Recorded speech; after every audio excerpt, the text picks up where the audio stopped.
नमस्कार, मी doctor Anagha Kulkarni. Happy and healthy life at home. मी आपल्या चॅनलवरती हेल्थ टिप्स असतात, ब्युटी टिप्स असतात, तसंच मोटिवेशनल टॉकसुद्धा असतात. तर आज एक विषय तुमच्याशी बोलायचा आहे. कदाचित तुम्हाला तो आवडणार नाही, तुमच्यासाठी तो खूप नवीन असेल, हा विचारच तुमच्यासाठी नवीन असेल.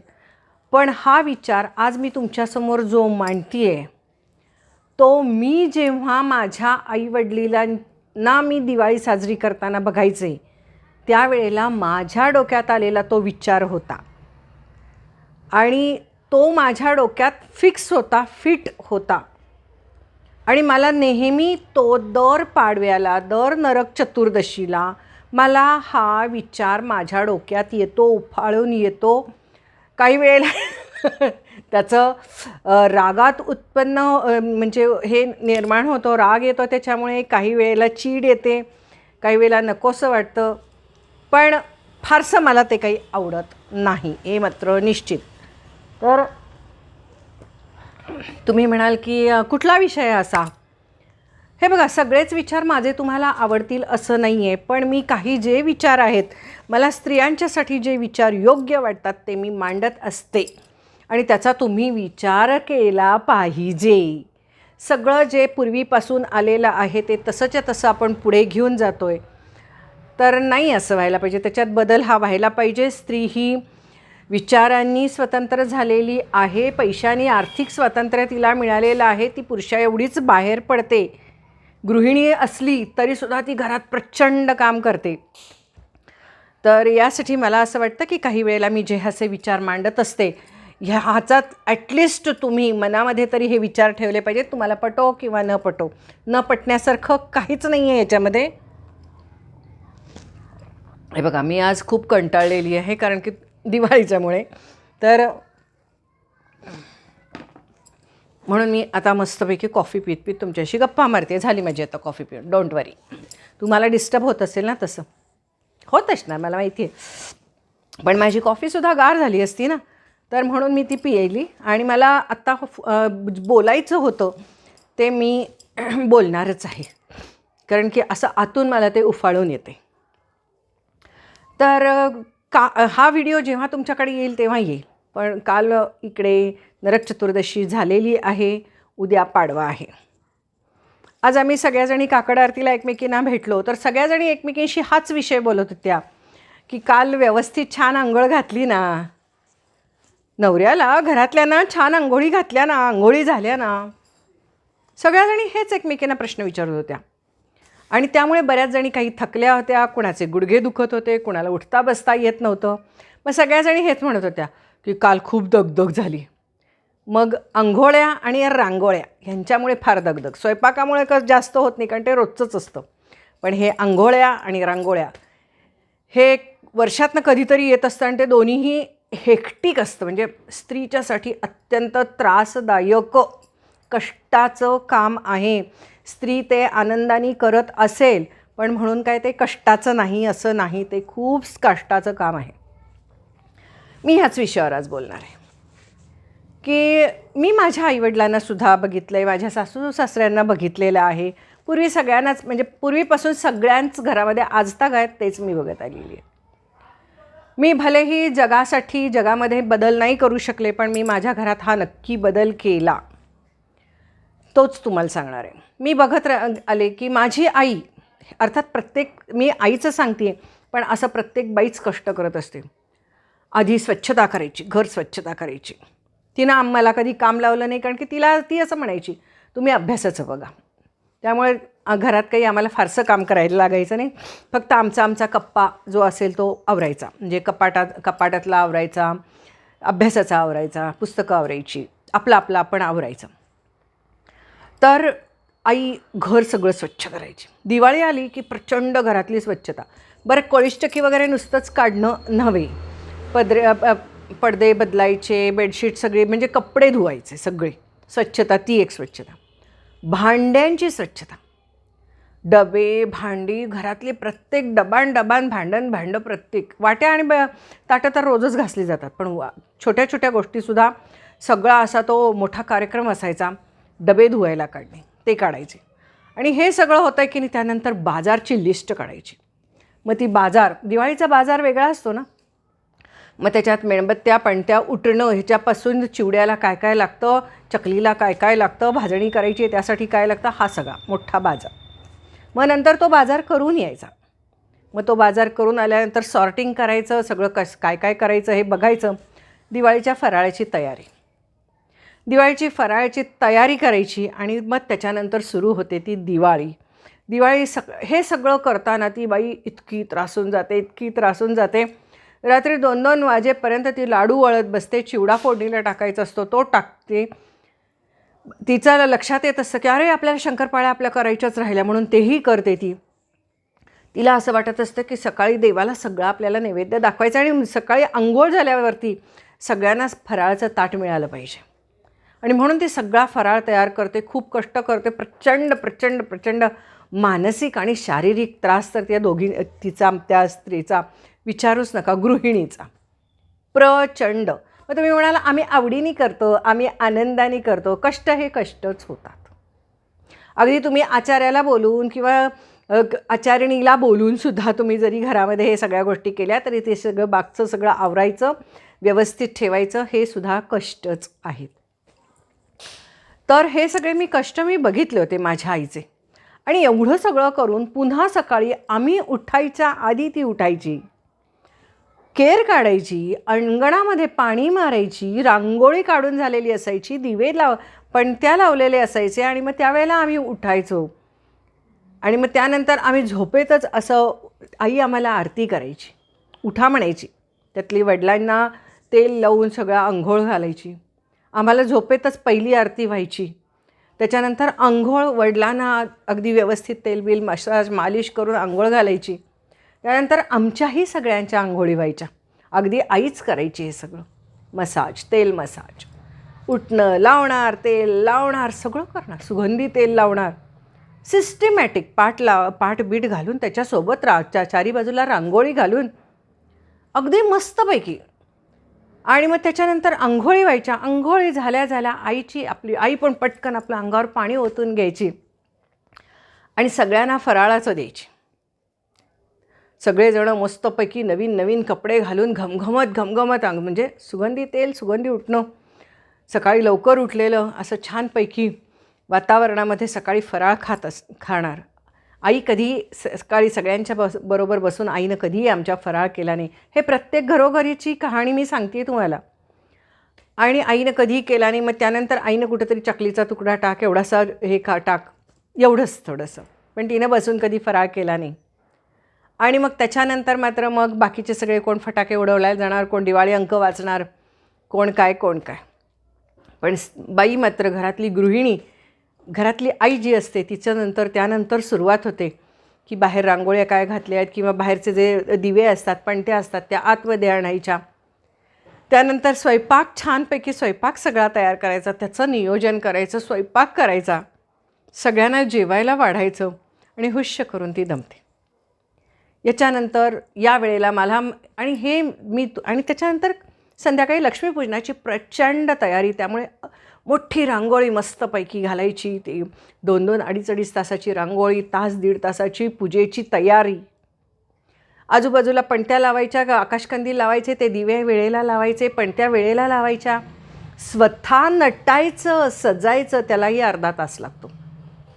छान साडी नेसायची, कानातलं घालायचं, गळ्यातलं घालायचं, सगळं करायचं, नटायचं, ह्यालासुद्धा वेळ लागतो. हे सगळं करून आरतीची तयारी A to Z करून समोर ठेवायची.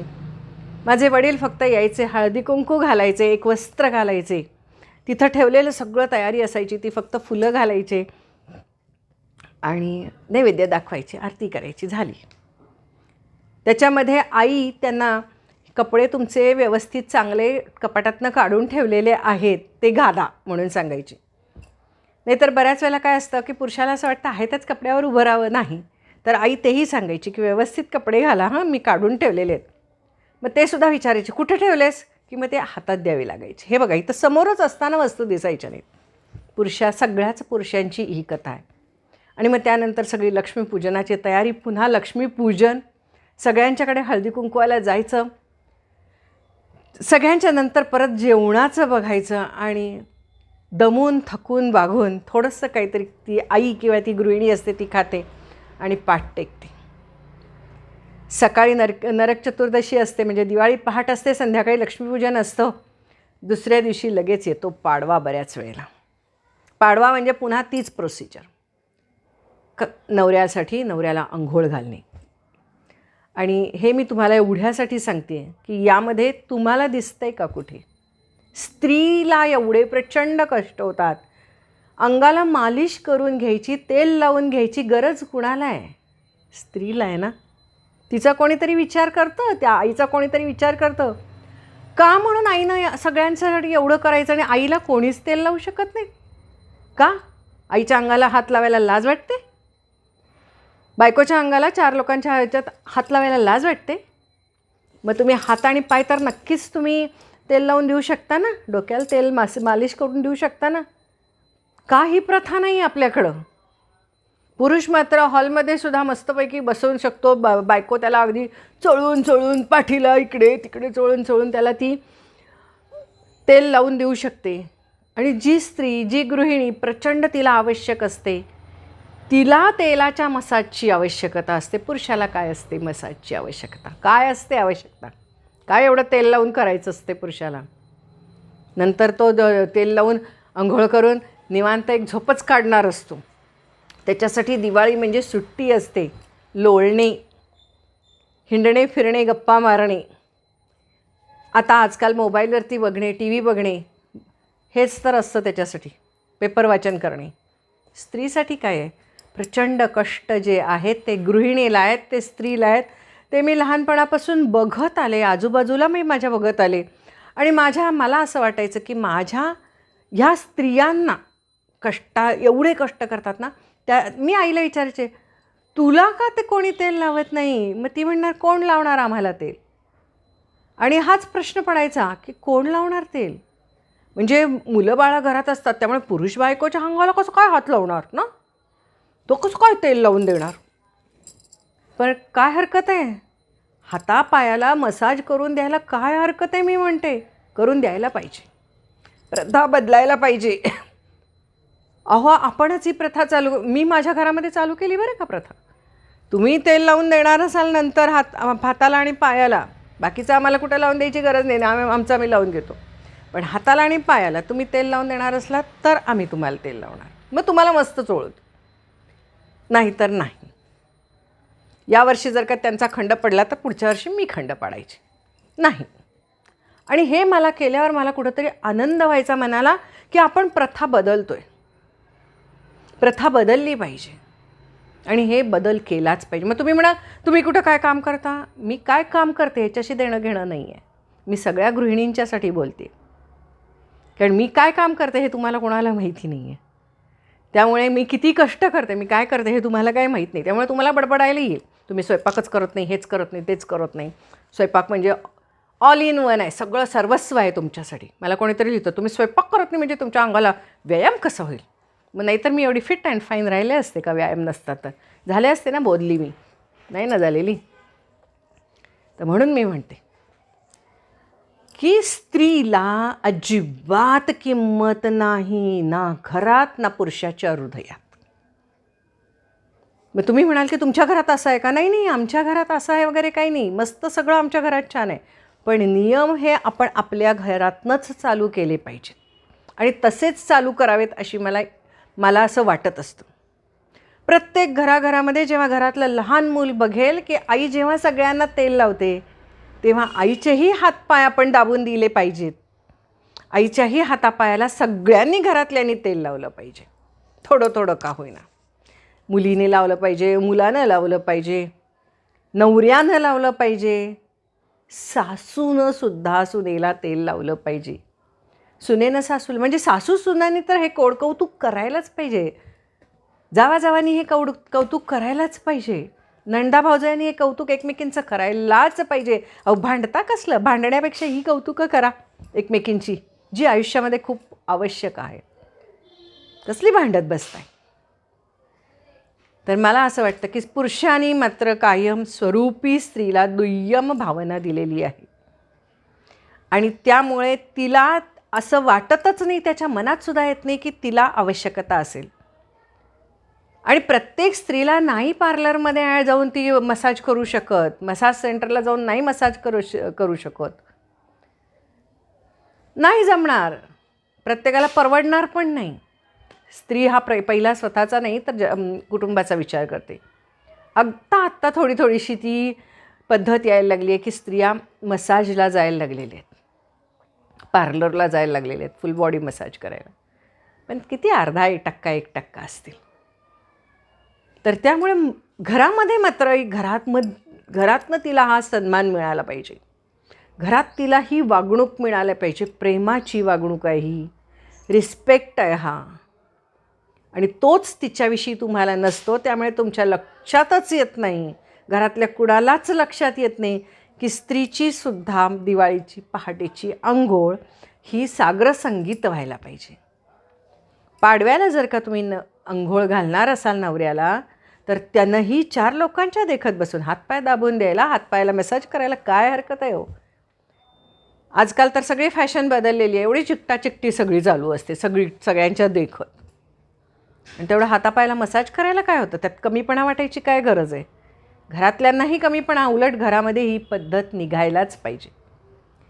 मुलानं, मुलीनं, घरातल्या नवऱ्यानं, तुमचं जर का एकत्र कुटुंब नसेल, मोठं असेल, तर स्त्रीनं स्त्रीचं सगळं हे केलं पाहिजे, एकमेकीनं त्यांनी हे प्रेम दिलं पाहिजे. पण जर का तुमचं आणि नवऱ्यानं जसं बायको नवऱ्याला पाडव्याला तेल लावते, तसंच त्याच दिवशी नवऱ्यानं सुद्धा बायकोला हातापायाला तरी मसाज मालिश करून द्यायलाच पाहिजे तेलानं.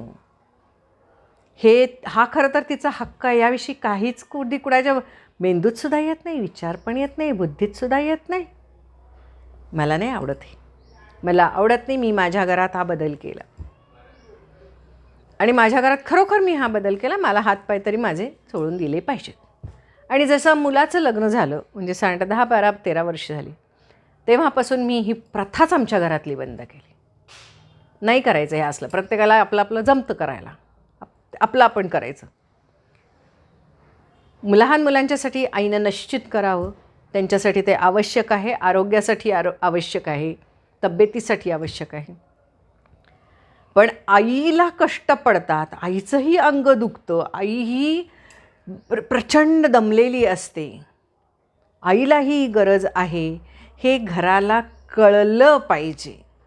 आणि सोयीस्कररित्या आईकडे दुर्लक्ष केलं जातं आणि हे मला नाही आवडत.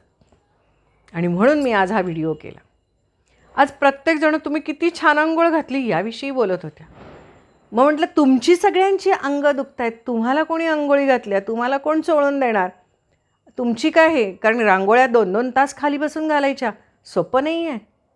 तेही स्त्रीच करते, फराळाचं करते. तुम्ही म्हणाल स्वयंपाक आम्ही आवडीनं करतो, प्रेमानं करतो. और अंघोळ्या आणि रांगोळ्या, मी मग आधीच तुम्हाला म्हटलं, या दोन्ही गोष्टी कष्टदायक आहेत. स्त्रीला स्वतःला जरी होत नसलं तरी ती अयो करते, वागता येत नसलं तरी ती त्रास करून घेते. आणि समोरचा नवरा मात्र आरामात कधी पाटावर बसतो, कधी खुर्चीवर बसतो, पण कौतुक करून घेतो. मग त्या बायकोची कौतुकं नको करायला, घरातल्या गृहिणींची कौतुकं नको करायला. तुम्ही म्हणाल मॅडम तुमच्या घरात हे असं आहे का, माझ्या घरात सगळं उत्तम आहे, मस्त आहे, छान आहे, आणि म्हणून मी छान आहे, एक लक्षात ठेवा. पण काही प्रथा ह्या बदलल्याच पाहिजेत. तुम्ही स्त्रीला, घरातल्या आईला, घरातल्या गृहिणीला दुय्यम स्थान देता, गुलामासारखं वागवता. तिच्याही काही भावना असतात, तीही दमते, तीही थकते, तिला माणूस म्हणून तुम्ही वागवतच नाही. आणि म्हणून तुम्हाला कधी वाटतच नाही की दिवाळीच्या पहिल्या दिवशीसुद्धा आईलाही तेलाची अंघोळ आवश्यक आहे. आणि पाडव्याला जसं नवऱ्याला अंघोळ घालणं ही प्रथा आहे, तशी बायकोलासुद्धा अंघोळीची गरज आहे, हे कळणं फार आवश्यक आहे. आणि हा विचार भलेही तुम्हाला पटो किंवा न पटो, पण मला असं वाटतं की बायकांनी स्वतः या गोष्टी मनामध्ये तरी कमीत कमी ठेवा की आज मी सगळ्यांचं करते आहे, माझं करायला कुणीच नाही आहे, कुणाच्या मनातसुद्धा हा विचार येत नाही आहे. मी एवढी सगळ्यांच्यासाठी राबते, पण ह्या कुणालाही वाटत नाही. मलाही कुठेतरी बरं वाटलं असतं जर का तेलानं थोडीशी मालिश केली असती, कोणीतरी डोक्याला थोडंसं तेल लावून दिलं असतं, कोणाचा तरी स्पर्श मायेचा प्रेमाचा झाला असता आणि गरम गरम पाणी भले कोणी नाही पण कमीत कमी काढून दिलं असतं, तर मला सुद्धा आनंद झाला असता. हे स्त्रीलाही समजलं पाहिजे आणि म्हणून हा माझा खटाटोप.